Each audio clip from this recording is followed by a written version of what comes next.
સુદામાની ખબર પડી ને અખિલ બ્રહ્માંડનો માલિક દોડ્યા કૃષ્ણ પરમાત્મા અને નાના છોકરાને માં તેડી લઈને એમ બાપુ સુદામાને તેડી લીધો. અરે શું બાપુ ચિત્ર હશે, હવે એને ધોતડી ખાલી પહેરેલી અને આખી દ્વારકાની વસ્તી બાપુ બધી જોવે કે આ ભગવાન ગાંડો થઈ ગયો શું, આને પહેરવા લુગડા નથી, આવડો મોટો કોણ મહેમાન છે આ. હવે એને લઈ આવ્યા પછી હોનાની દ્વારકા હતી, એનું બાપુ સિંહાસન કેવું હોય, એ સિંહાસન માથે સુદામાને બેહાર્યો અને સુદામાને વાઢ્યા હોય તો લોહીનું કે આ બૈરાન ફુગાણું નહીં ને એને મારું ફૂલેકું કાઢ્યું હોય ને. હવે એમાંથી છૂટવું કેમ, આપણે પૈસા ધન અહીંયા ગરી જાય પછી આપણે બહાર નીકળવું વહમવું પડે અને બધા જોવે આપણને જ. તે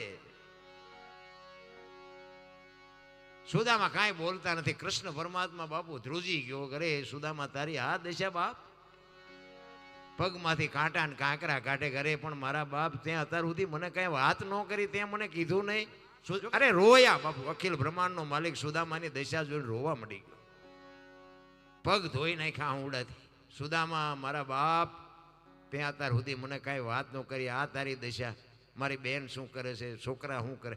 સુદામા એક અક્ષર નથી બોલતો. એ કે મારા બહેરાએ મને અહીં ભરાયો છે ભાઈ, કે હવે મારે તને વારસો હાથ શું કરવી. કૃષ્ણ પરમાત્મા બોલાવા હાટું એટલું બધું મથે છે પણ કૃષ્ણ સુદામા બોલતો નથી.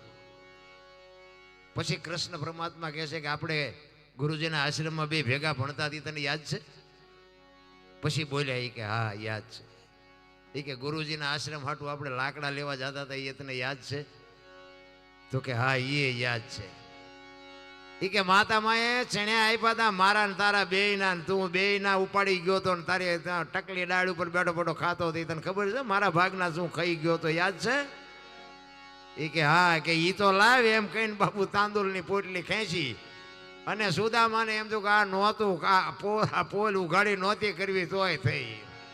અને એ તો તનકી જાણે મનકી જાણે, જાણે જીતકી ચોરી. બાપુ એનેથી તમે શું છુપાવો, જેના હાથમાં આખી દુનિયાની દોરી છે રામ.